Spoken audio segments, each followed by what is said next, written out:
Table Tribe, it is good to see you today, and I just wanted to get this out to you today as soon as we could.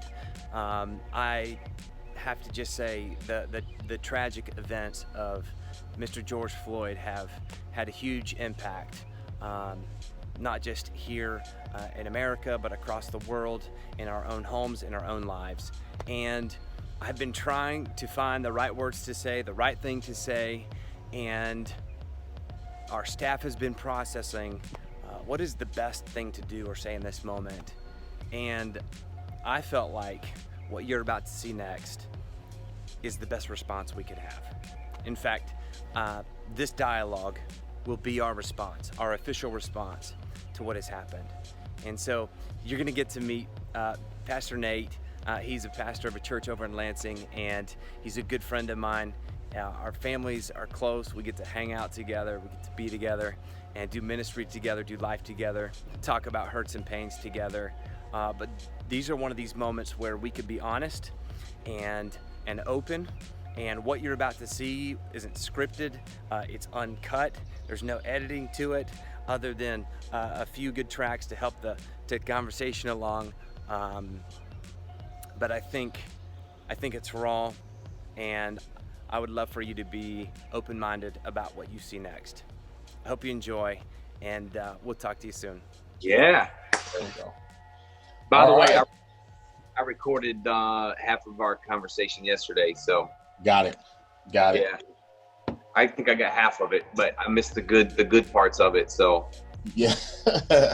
Well, I'm glad we were able to connect again today. That's the beauty of technology. Miles away, but just a couple button presses and a URL and hyperlink away. So it's all good. well, I mean, again, I think to kind of recap where we've been. I think I've just been thinking about it more today, but it's just, in our discussion yesterday was helpful for me, but catch all of our people up. I think where I've been struggling is as a pastor and as a leader of the community and leader of people, and even an ethnically diverse church and community here. I shared with you, I'm struggling to find the words. Yeah. I have, I have thoughts about what I want to say. And so I feel like just having a conversation between the two of us, rather than me coming on and giving some statement that something that somebody's already probably said anyway. I felt like an honest, uncut dialogue. So, it could be a bit messy in here. And if I ask questions that are not phrased properly, you just let me know. But so I just wanted your help during this season on what do I say?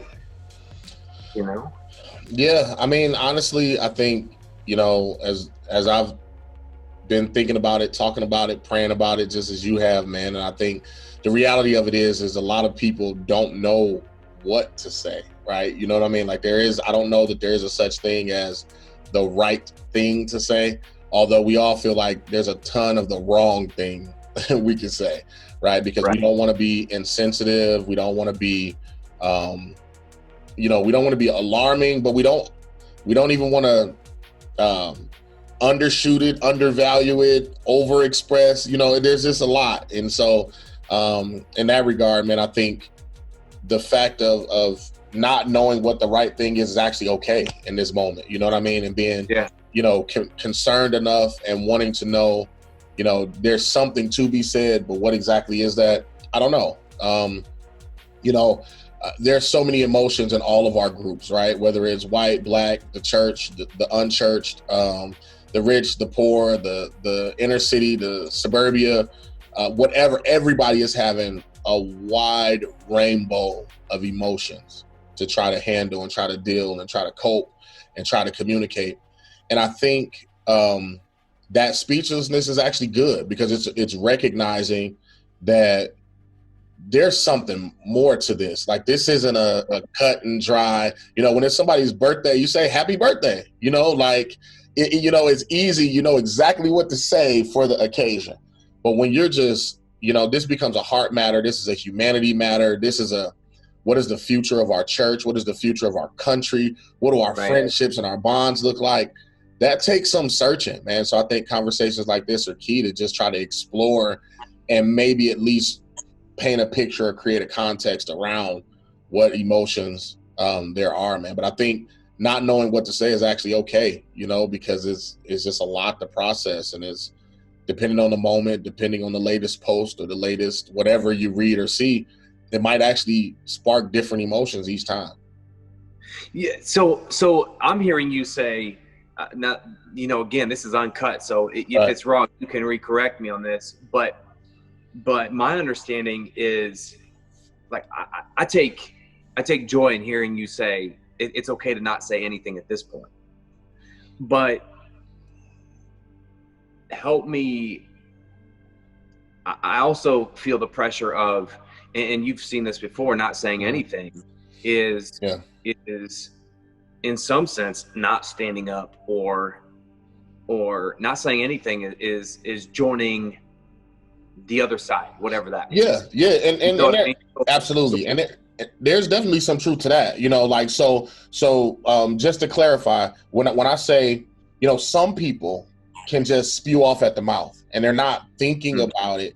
And quite honestly, in a situation, especially when race is in the center of it, it can feel really disingenuous to just talk, right? So to just say the right thing, or what you perceive to be the right thing, or whatever it is on a banner or a billboard or some Facebook post that you stole and reposted, right? That can feel really disingenuous, especially for people who you have real relationships with, or in our cases, have the real responsibility to lead, right? If you're a person who, you're just in your own bubble and you have no following, or people don't look to you as a leader, fine, don't say or don't do.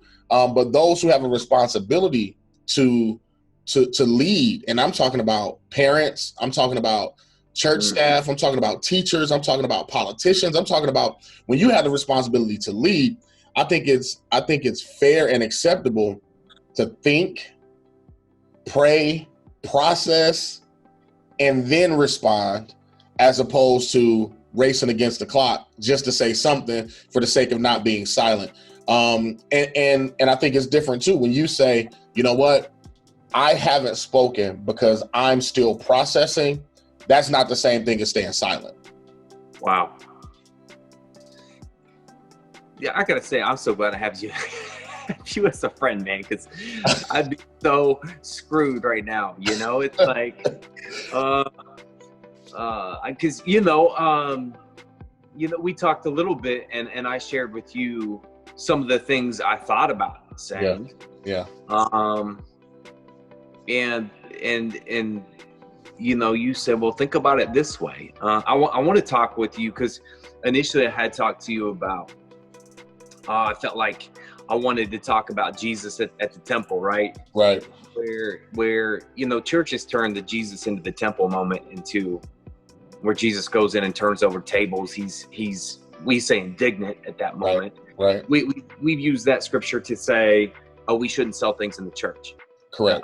In reality, what Jesus is upset about is that, and he turns over a dove selling table, and you know that doves were for those who were poor and marginalized, and had no money or a way for atoning for their sin. And now the powerful, righteous people are charging them in such a way that they can't even atone for their sins anymore. And so Jesus is he is frustrated at the injustice of the system. Right. Now, I want to use that scripture to make a point. Yeah. But what do we do with that? I mean, talk with me about that for a minute.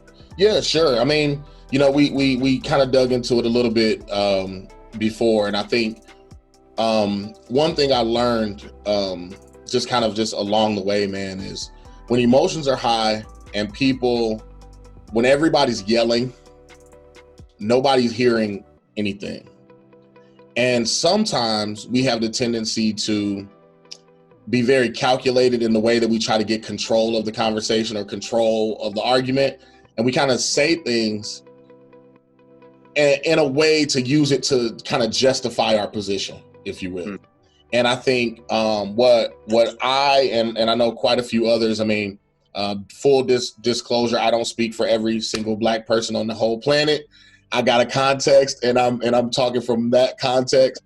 You know, sometimes it's kind of, put it like this. I have siblings, and I remember growing up.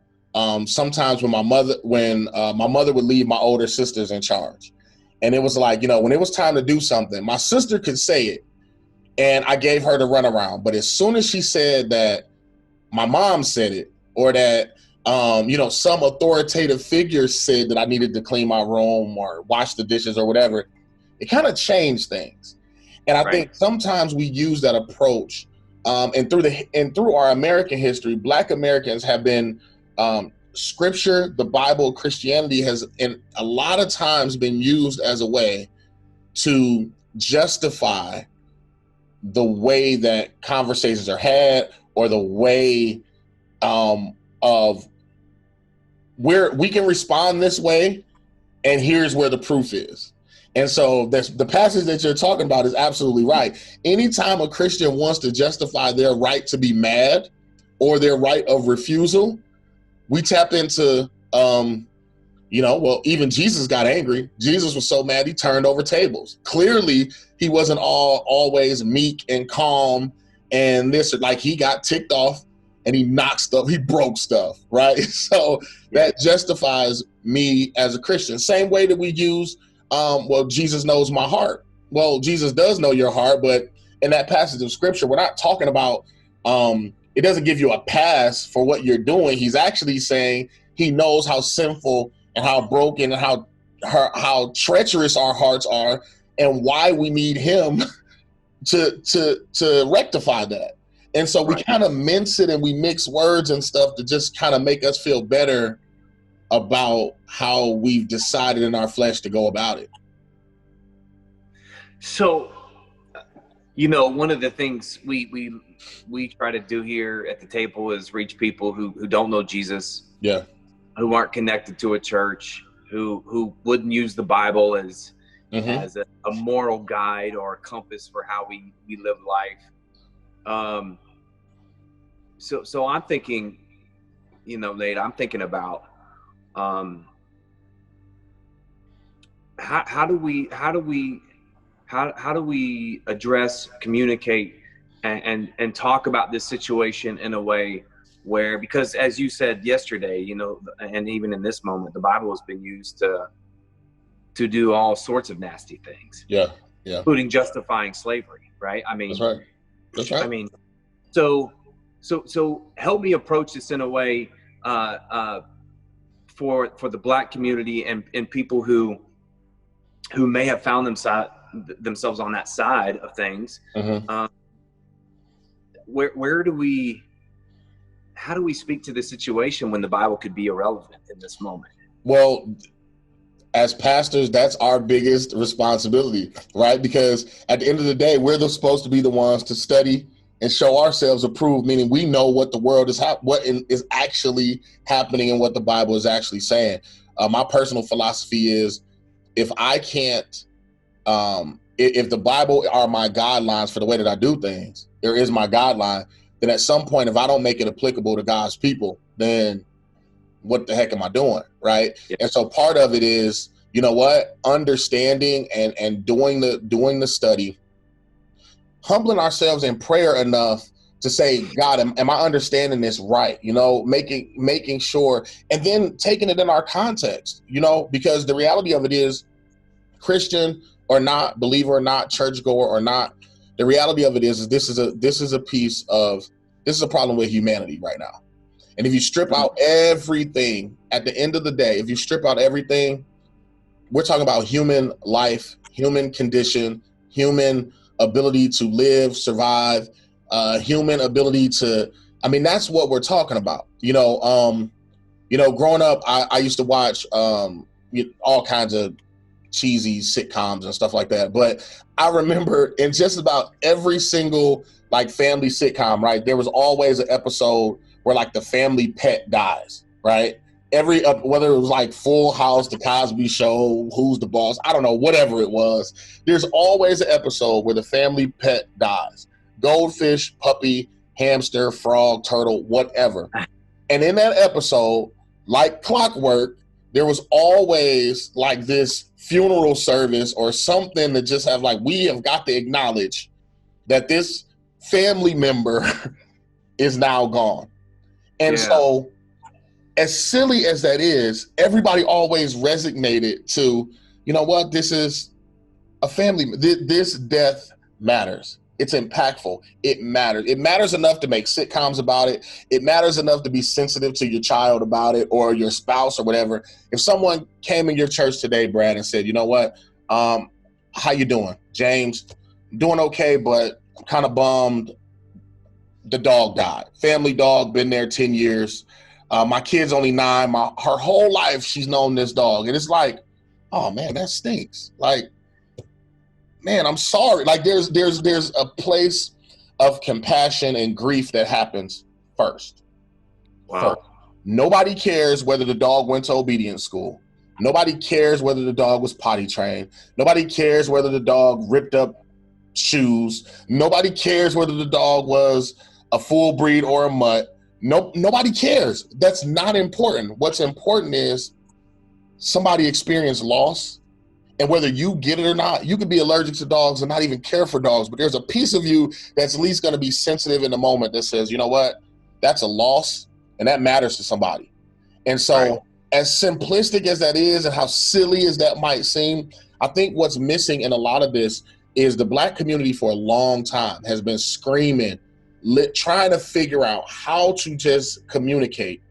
What's happening sucks and it hurts. It hurts and it sucks and it's tough seeing people that look like me or like my dad or like my children will one day look. And it seems like everything matters before just a little bit of acknowledgement and grief that sucks. And quite honestly, something's wrong with the way that happened.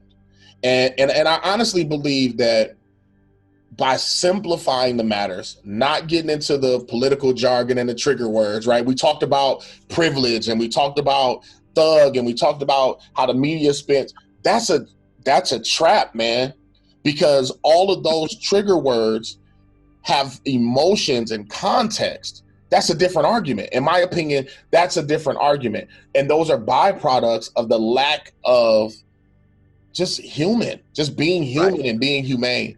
And so, you know, I think a big part of it is just simply being compassionate enough to know that the loss of a life or, you know, people being incarcerated at rates that are just make no sense whatsoever. We lose all ability to say, I mean, that's not really that big of a deal, is it? Or, you know, like to just ask ourselves the same questions.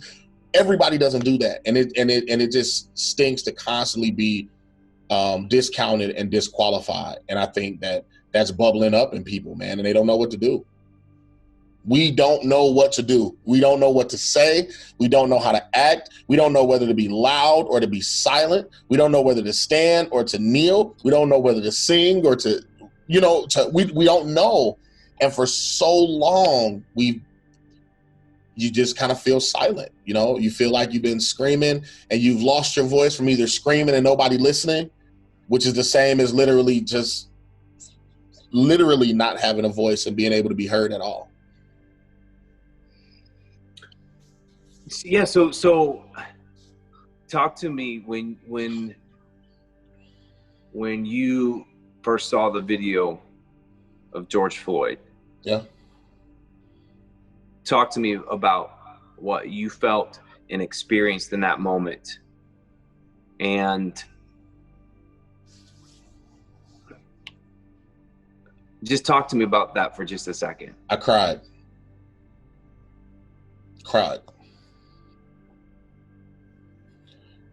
Thinking about it chokes me up for a lot of reasons. you know, for so many reasons, because it's an image that I've seen, you know, so many times. Every time I see something like that, I cry every single time, because like in a weird way, it's almost like cutting and pasting something, right? Like in Microsoft Word or wherever, right? You got an image, you cut it, and you can paste something else and put it right in the same place. And for a long time, that's far beyond, you know, my years on earth. Black America has cut and paste. If there's one value in social media and Instagram and Facebook and stuff, a lot of people post side-by-side images or side-by-side videos. And you can see the same, and it's literally side by side. You can see the same exact thing, the same postures, the same position. You know what I mean? And it's just like over and over. So the first thing, I cried. I cried because I just couldn't believe what I was watching. But I didn't cry because I didn't cry necessarily. My first thought wasn't even about this is another black man. It wasn't that. That's a huge part of it. But how are we watching on television or internet or whatever you're doing? We are literally watching someone die, take their last breath. Insanity to me. Like, that is just crazy to watch someone lose their life right before your eyes. And for a lot of people, that's the closest as they'll ever get to a dead body. You know what I mean? Like, nobody, a lot of people have never been in that situation. Unfortunately, I have, whether it's, plenty of other situations, but I just cried, man. My heart hurt so much that we were watching someone lose their life.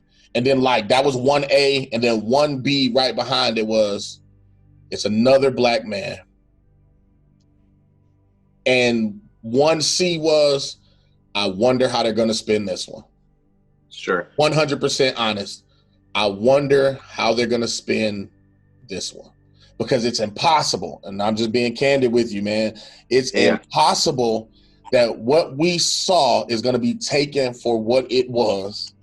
And there's going to be a spin, and there's going to be a let's look into the quality of this individual. There's going to be a cover up. There's going to be a slap on the wrist. There's going to be so in like that exact order. I can't believe I'm watching someone die right before my eyes. Here's another black man dying at the hands of police. And I wonder how they're going to spin this one. You said something yesterday that I thought was so powerful. I mean, you said,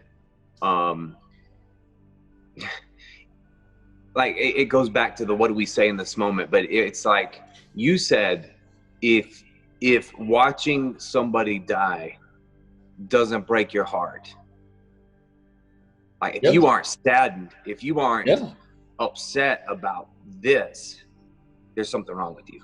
And there absolutely is, because at some point, I mean, you're a human being, man. You're a human being. It should break your heart, just like we pass around like cat videos and baby videos, right? What do you say? That brings joy to everybody. Who doesn't like a cute baby doing something, right? Like, it doesn't, and you're like, and everybody, no matter who you are on the planet, it's like, oh, look at that cute baby. Look at that little, you know?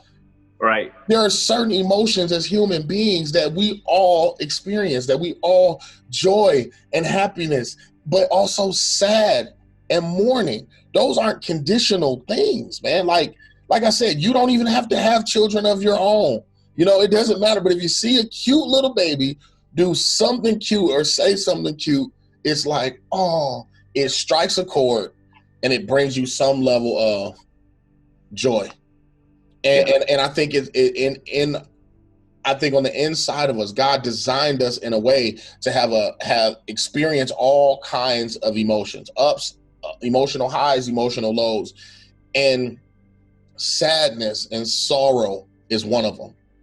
And I think we really got to check ourselves when we can put scrutiny before compassion. It doesn't, something seems off to me, and we really should be looking at ourselves and doing that evaluation. It's like, wait, before I feel sadness or sorrow, do I, what other things go on in my head or in my mind before that? It seems like something is terribly broken if we go somewhere else before we go to sorrow. Yeah, because I think there's that one part of people that says, like, the video comes out and it's immediately like, okay, we'll just wait till we see the whole video. That's right. Right. I think that's what I hear you saying is like, yeah. No, forget that. Like, in this moment, like, who cares about the entirety of a video? Like, yeah, as people created in God's image, when you watch somebody pass, especially the way he did, you have something inside of you that is meant to hurt and to feel empathy and compassion and to be broken and to be, I mean, my wife, she's been angry all week. I mean, she is, she just is. And every morning I get up and say, how you doing? And she just says, man, my heart is just breaking, and to me, that's what I hear you saying is we may not have anything to say. Right. But at the core of it, at least you don't feel anything. Right. Then to the Christian community, then you better, question. You got to question, man. Something's not right. As a follower of Jesus, if you don't sense something inside of your heart that says this is wrong or this causes pain, this makes me angry, then there's something wrong, right? Absolutely.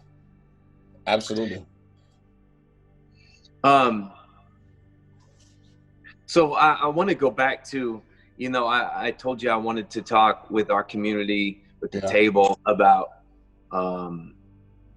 St. Francis' prayer, which says, make me an instrument of peace, and I know that word peace is, let's talk about that for a minute. When I say the word peace, and of course that's not the whole prayer, and I want to go into more of that, but let's start right there. Make me an instrument of peace. In your position, what do you hear? Sounds great, man. But for a lot of Black America, myself included, to an extent, peace has been synonymous with silence, and very ineffective. Many of us declare Martin Luther King being the most peaceful leader ever, right? And him and Gandhi, I guess, right? When it comes to just, who's a person of influence and constantly talking about peaceful conclusions to things, or peaceful protest, peaceful intervention. And the reality of it is as peaceful as Martin Luther King was, he was assassinated in violence. And so, a lot of us are like, wait a minute, we've tried peaceful a lot. We've tried to be silent. I mean, one of the scenarios that comes to my mind is kind of the greatest, most recent view of peaceful is Dylann Roof. I don't know if you remember that. Maybe 2 years ago, there was a kid who went into a Black church. I think it was in South Carolina. Goes into the church during Bible study. The black pastor and staff, what do?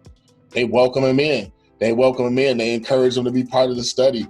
They treat him like we're taught and like we practice to be welcoming. And I bet you they probably were pretty shocked that this young white dude is walking in the church to Bible study, for crying out loud. They're probably like, oh, okay. but they welcomed him, they welcomed him in, and he shot and killed everybody in cold blood, somehow leaves the scene with law enforcement in handcuffs, not dead.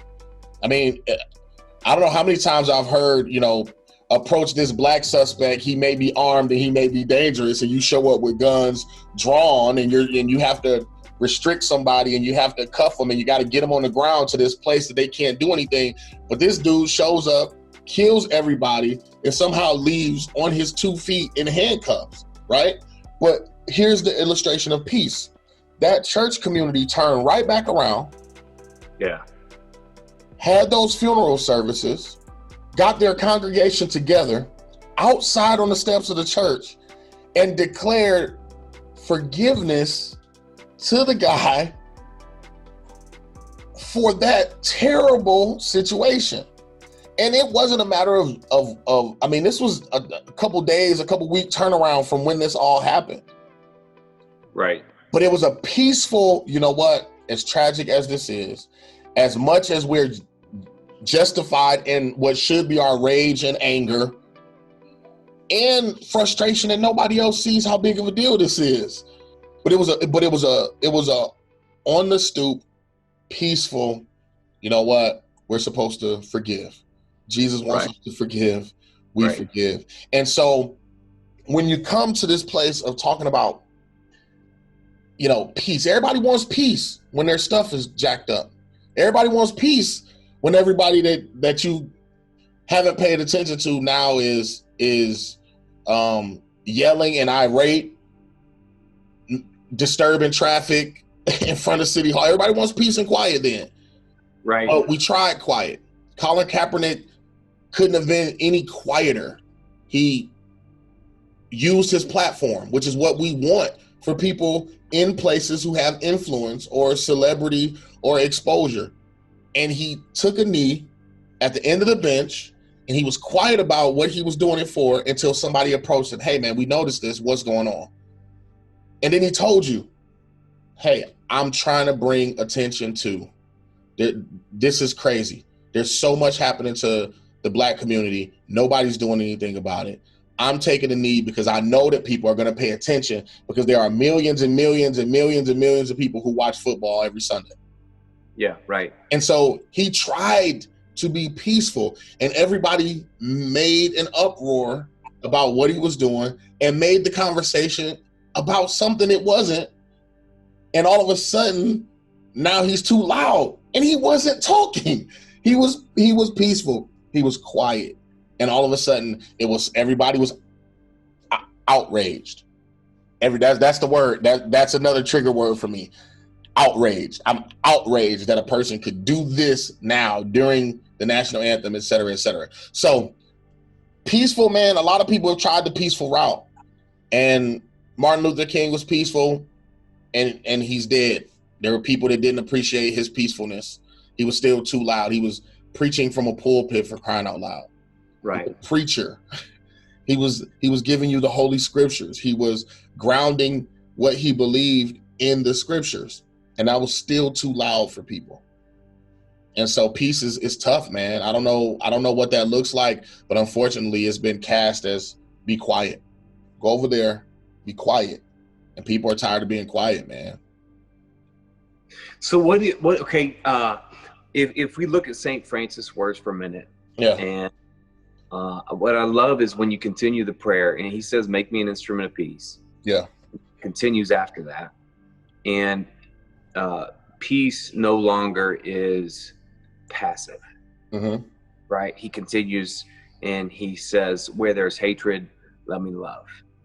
Like it moves from, peace. There's this sense of like, oh, we just don't do anything. Mm-hmm. Mm-hmm. But it feels like there's a responsibility. Like peace has a responsibility. Absolutely. As does love. So if our response to, well, peace might be a little bit different than just doing nothing and letting it happen, then here comes, so what's the action of that? Well, love. Like, let me love. So then for me, that takes me immediately to 1 Corinthians, the 13th chapter. We start to look right in there in verse 4, and we see a biblical definition for what love is. And now we see both what love is and what love is not. So as the faith-based community, for me, we got to go to that place and say, okay, again, I might not have the words to say, but there's a level of patience, there's a level of understanding, there's a level of compassion, there's a level of all of these things that I'm supposed to do, because based on what I believe, or I'm saying I believe, I'm supposed to love a certain way. Even people that I don't understand, even if I don't really get the cause per se, there's still something because I'm loving and because I'm acting out my love, it looks and should feel a certain way. Right. So I'm just processing this thing. I mean, it's because I do love the prayer that he gives us, you know, and I just want to ask you, so what he says, you know, where there's hatred, let me bring love. What does love look like in the middle of hatred? In this situation, you know, and he continues, you know, let me bring, and maybe we just go down it, like, let me bring joy where there's sadness. And what does it look like for me to be joy in the midst of sadness, in the midst of this sadness? Okay. Sometimes, that's a great question. The best way that I could, I'm kind of trying to put it into a context. It's not an easy, you know, there's no real equivalent. But again, when you experience a death in your family, there are people who come to the funeral service, and why are they there? Why are they really there? What do they, I mean, why to bring honor, right? Huh? To honor their life, to acknowledge their life, to, you know. And a lot of times to show the family support. Right. That's it. I'm here. I'm not the keynote speaker. I'm not on the program. I don't have to say anything, right? You know, sometimes you have that period of remarks or something where, and some people feel like everybody got to go say remarks, but a lot of times other people don't, because they're not, all they want you to know is I'm here if you need me. Right. I'm here if you need me. I know it hurts. I'm here if you need me. And you sign a little book, or you give a little card, and you just simply say, you know, man, my heart's with you. My condolences. If you need anything, let me know. And if you've ever been the person mourning someone, you don't even think you're going to need that person, but you just appreciate the fact that they're there, that they're saying, again, I don't know what to say. I don't really know. Nothing I say is going to bring that person back. I didn't lose the same person, or that person wasn't the same to me as it is to you, but I'm here if you need to talk. I'm here if you need to vent. I'm here if you don't want to talk and you just want to yell at somebody on the other end of the phone, I'm here for you, man. I just want you to know that. And that in the middle of sorrow, and I think that does provide some type of peace, and it does provide some type of joy. Because here's the thing. Wow. The opposite way is if you say the wrong thing, right? Yeah, I don't know if you've ever been in a situation where something tragic has happened, and or not even tragic, it could be trivial, but you say something that you think is going to make somebody feel better, and it just flies all the off. time. It probably at home, right? That's when I do it. That's when I do all the wrong things, is when I think what I'm saying is going to help, and then I say it, and it's like, oh, I had all the best intentions, but it blows up because that's not what the person needed. It's not always this cookie cutter type of response.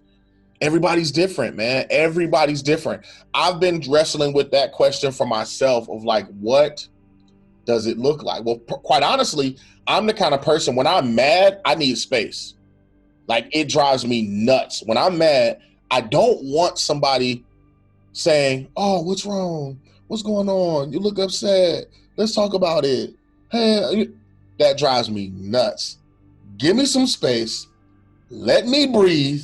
Let me deal with what I want to deal with, and I'll be fine. And I'll come back when I want to talk. Then I'll talk. But everybody's not like that. And so one of them, you know, when you love someone, you got to let them feel how they're going to feel. It has to be okay to feel to let people feel how they're going to feel. We both have children, right? Right. And we're trying to teach our children how to express their emotions. Well, how else are they going to express their emotions unless you allow them to work through what their emotions are? So if your kid gets angry about something, you want them to be okay getting angry. What you're trying to do is say, hey, it's okay to be angry about this or have your feelings hurt about this, but let's think about how we respond to that feeling. Right. And so I think in this period of time, I kind of go back to it's never just one thing. So your question was about kind of bringing joy in kind of this downtime. Well, I don't know that there is necessarily a way in the midst of it to bring joy per se, but could there be a little bit of like just support, a little bit of protection, right? So I'm going back to love. So now I'm back in 1 Corinthians, right? We say love is patient, love is kind. Okay, so if we want to show somebody that we love them and what they're talking about is important to them, let's be kind enough in the moment to not immediately die from, here's the issue, let me tell you what I think about it.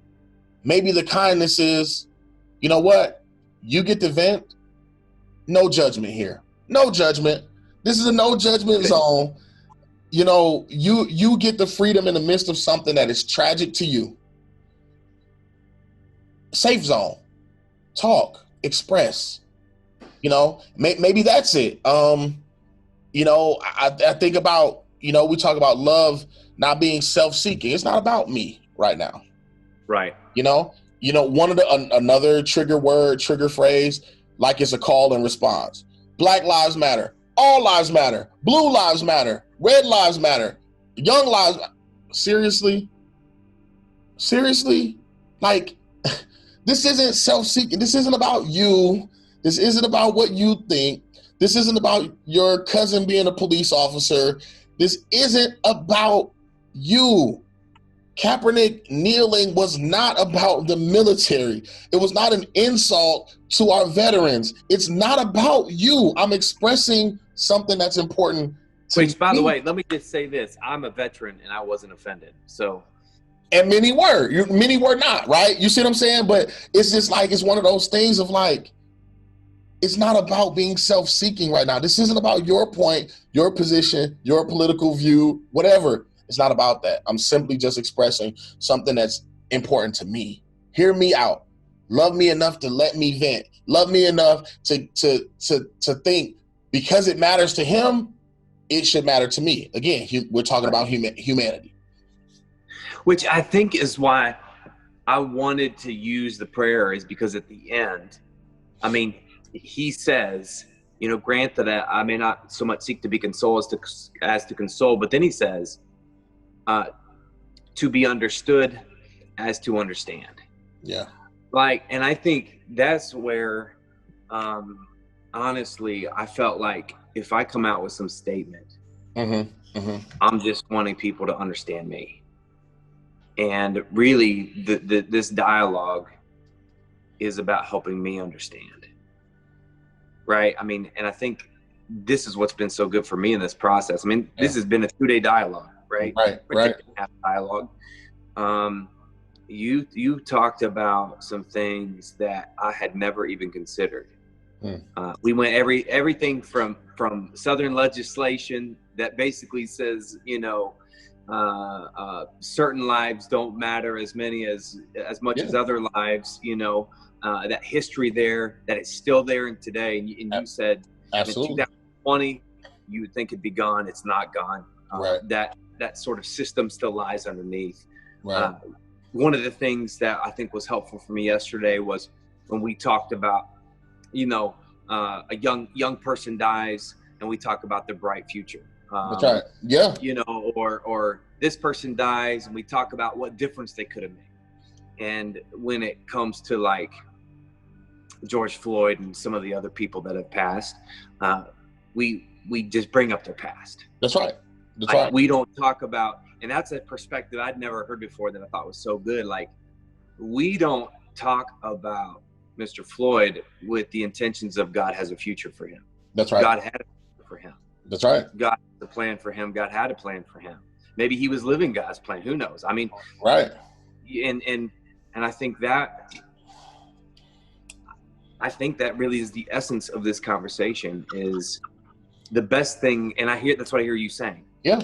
The best thing I can do at this moment, even though I may not fully understand, I could never fully understand what it's like to sit in your shoes. Yeah.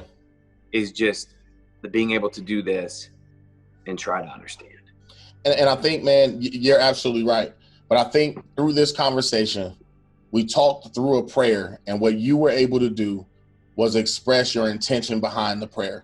And so if I had any advice, share what your intentions are with the prayer as your guide. Because the prayer itself, again, in the midst of what we're dealing with, all these emotional highs, all of this systemic core racism, bigotry, this historical context of the misuse of scripture and the oppression that the Bible has been used of, you'll start at a place of here we go again. Right. And unfortunately, that's what we as the body of Christ has given the community, the people, the world for so long, is a canned response, and there's no feeling in it. There's no authenticity in it. It's just words on a page. It's just, here's the verse, here's the chapter, here's the verse, here's the scripture. Now that's what it is. And that's not personal. It's not personal. I'm telling you right now, man, if you don't take your kids and all you do is write on a whiteboard, I love you. You don't just say, I love you, and that's it. And then expect that they're going to feel the love. That's not what you do, man. You don't just see it on a board and run with it. You don't just, to your friends, to your loved ones, man, the thing I love about you, man, every time we see each other, we don't just shake hands, man. We hug, we embrace. It's like, man, look at you. I'm glad to see you. Good to be with you, man. How's it going? Because why? It's deeper than just walking into the facility where we have both are at the same conference or workshop, and we come and we greet each other with a hearty handshake and go about our business. No, that may be how some people interact. But when you say, like, no, this is my brother, this is my friend, like, no, it's like, what's up, man? Like, it's more than that. And so I think what people are looking for out of our leaders and out of our church and to just be people, man, I'm a person. I'm not invisible. Like, something happened and it sucks, and it should suck to you that it happened. Just like it sucks to me that it happened to you. Like, it has to have some authenticity behind it. And I really think that the more people are authentic, it's less about having the right thing to say and being genuine in that response of, look, you know what? I had to go somewhere and maybe get a little reference for my frame of mind, but hey, miss me with this St. Francis stuff. Here's what I'm trying to get you to understand. I don't understand. It hurts. The best thing that I can do is go to what I know, the words of the wise, to the Holy Scriptures. I found something that really just outlines and kind of puts in the context the way that I'm feeling, but here's what you need to know. Here's what you need to know. And lay it out, literally just as you said. Like, that's why I'm using this as my guideline, because of A, B, and C. And that's fair. And if you want to be, I think in all of this, if we want to be transparent and we wanted to have some impact, it's just allowing everybody to process. Yeah. Allowing people to process. There are far more voices of reason than what we're seeing on the television. Far more voices of reason. But if we don't start listening with the intent to connect and understand and to be relational and not just respond, we in for some rough days, man. And I'm just saying that we're into some rough days because you see things escalating. And the reality of it is even what we're seeing right now. I told you, I thought those three things from immediately seeing the video. That third one, I wonder what's going to happen and how they're going to cover this up. So I want to be very transparent in the way that I think, and the way I know a lot of people like me think.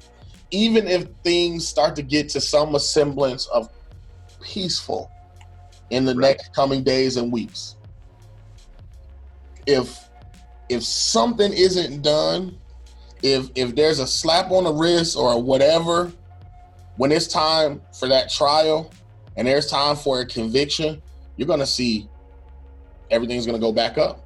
Everything's going to go back up because the expectation is what you're seeing now is we already know we've read this book. We've seen the movie. We've seen the sequel. We read the screenplay and we saw the stage production of this already. This is what we've seen already. And what's going to happen is this dude is going to get a slap on the wrist. He's going to get something. He's going to be in cushy jail somewhere. And then we're not going to hear anything else about him. And it's going to be what? Another life lost and no consequence paid for it. Sure. And so, my advice, man, I think conversations like this is awesome. I think it's great to have with us, but I also think it's great that we have to be in the position to push our other leaders, even the generation above us. Because that's the thing that I enjoy talking to you about, is because we have a position and we have an understanding. And I believe that there are people in our peer group and those younger than us who will understand this conversation and be more open to having that dialogue. But there's a generation above us that's going to have a really hard time with this. Because the world is a certain way and it's the way that they know it. And that's on both sides of the fence. That's on white America has lived a certain way for those, 50 and up at this point, 55 and up, as well as Black America. And that's saying, so that is even going to be more difficult for them to kind of understand, because Black America and that demographic, I said, we've been through this already. Right. We've seen this already. We've seen it. Martin Luther King was assassinated. Malcolm X was assassinated. We can go down the list of all of our leaders who have really stepped up to try to make some kind of impact, whether it was peacefully or in response to the violence that was done to us. A lot of times we're talking peaceful and all of that.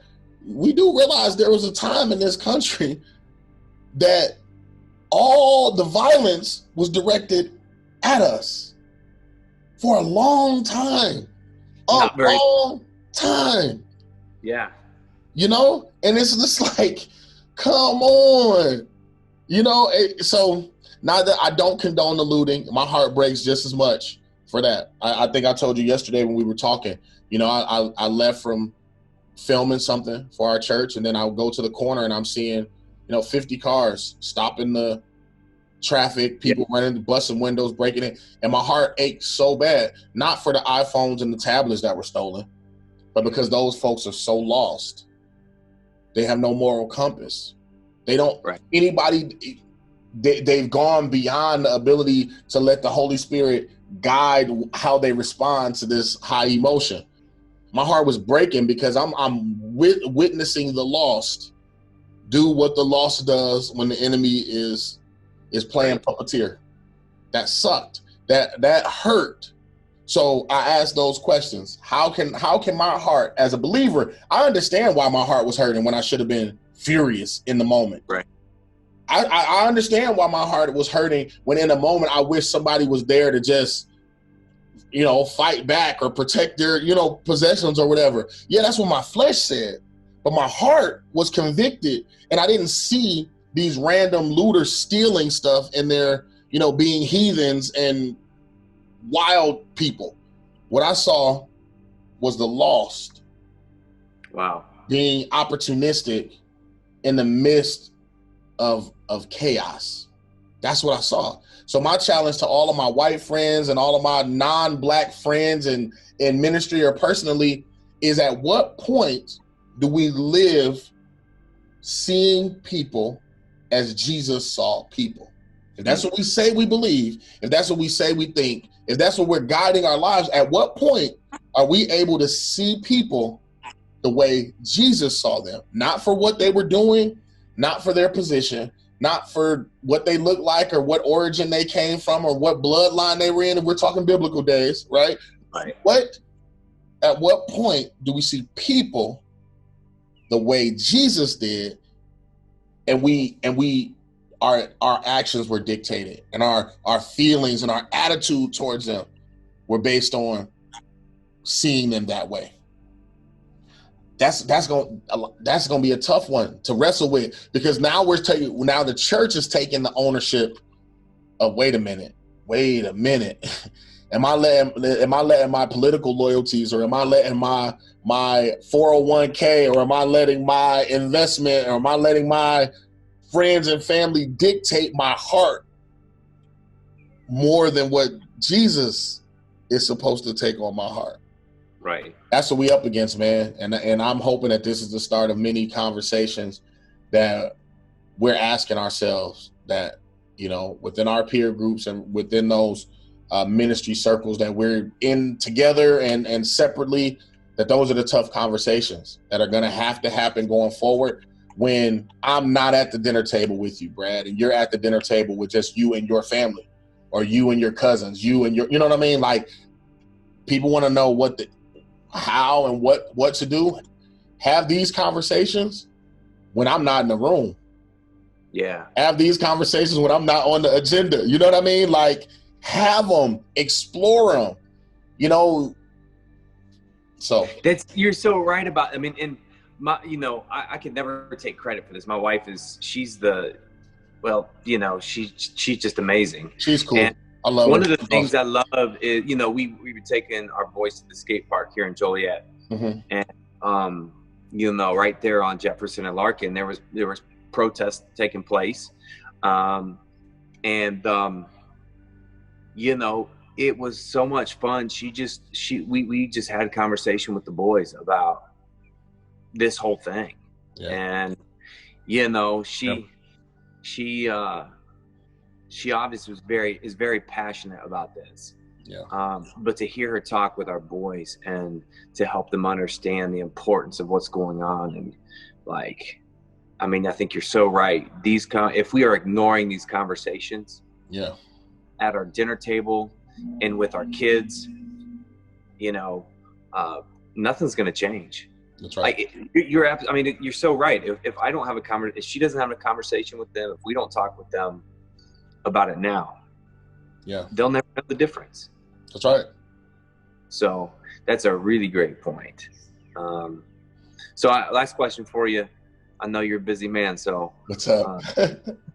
If you could say anything to my friends at the table, what would you say?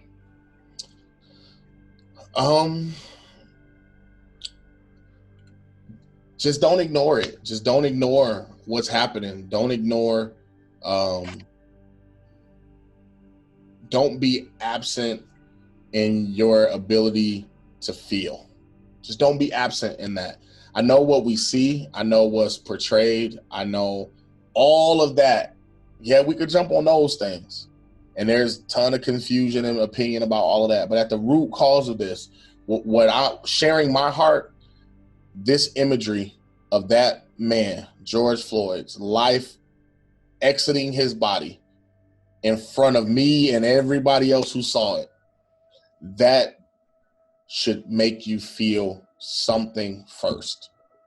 And if we can learn to tap into what we feel first, and be honest with ourselves, if we've allowed ourselves to let something else come before our natural insertion of sorrow and compassion for lost life, that's what's contributing to a lot of the hurt and the anguish and the lashing out and the yelling and all of those things. And that is how the enemy plays on us. He plays on the fact that we'll respond to flesh first and not heart first. And Jesus calls us to think it's heart first. So asking God, soften our heart. Help us to see with eyes as Jesus sees. Help us to hear with ears as Jesus. That gives us a different filter, right? That gives us a much different filter, because I know what we see, I know what we hear, and I know how we feel just in our flesh. But if we're seeking Jesus to really make us over, we have to see it beyond what we're seeing, what we're looking at. And so if we can do that, I think a lot of people in a lot of places that are just looking to know that other people's hearts have anguish. Other people feel when something is wrong, and it matters if somebody dies. It doesn't at the hands of a person. That matters, and it hurts. And that place of passion will drive you to take action that you might not even knew you had the courage to take, to have conversations that may be uncomfortable, but is necessary. to be willing to even put yourself out there to say, it's not me. I don't always understand it, but I'm here if you need me. And I think that would help a lot in some of the healing that needs to take place. That's good. Well, my friend, thanks for sharing. Thanks for having the conversation, man. I think it's super important. And whatever, this is the start of many. This is going to be, we thought COVID shook up everything, which it did, right? But this is shaking up some things too, man. And it's up to us to do something with it and figure out where do we go from here. But I think it's ripe for the men and women of God to really understand we've been on autopilot doing things our way and justifying kind of our responses to things for a long time. And just maybe we need to take a step back, say, Lord, what am I missing in this? If it's this many people up in arms, this many people that are just crying out, what am I missing? Help me see it like you see it. Help me feel what I'm not feeling. Help me connect like I've never connected. And he'll do it. And that's where I think the words to say and the statements to make and the post to post and all that stuff, that's where I think it comes from. Is if we just humble ourselves, what does the word say? Humble ourselves, pray, right? Humble, gotta be humble, gotta pray, gotta seek what does God want us to do. Humble ourselves enough to not think us first, pray and ask God what he wants us to do. Then if we see that, then we might turn around the wickedness that's underneath all of this stuff. But it comes with humility first, prayer second, then we'll turn. That's in that order. And so if we do that, I think then we got a shot at making a difference. And conversations like this will go a long way. And whether it's you and I or the next 2 people, 4 people, 20 people, it'll resonate and hit home, and maybe we'll start the healing process, man. It's good. You got to come preach at the table, my friend. Anytime, man. You just let me know. Even if it got to be virtually for the time being, I'm good with that. However you want to do it, I'm game. You just let me know. All right. I love you, man. I'll talk to you soon. Tell the family I said hey. Yeah, tell Victoria and the family I said hello. I will, and I'll shoot this to you in a second. All right, love you, brother. All right, love you, man.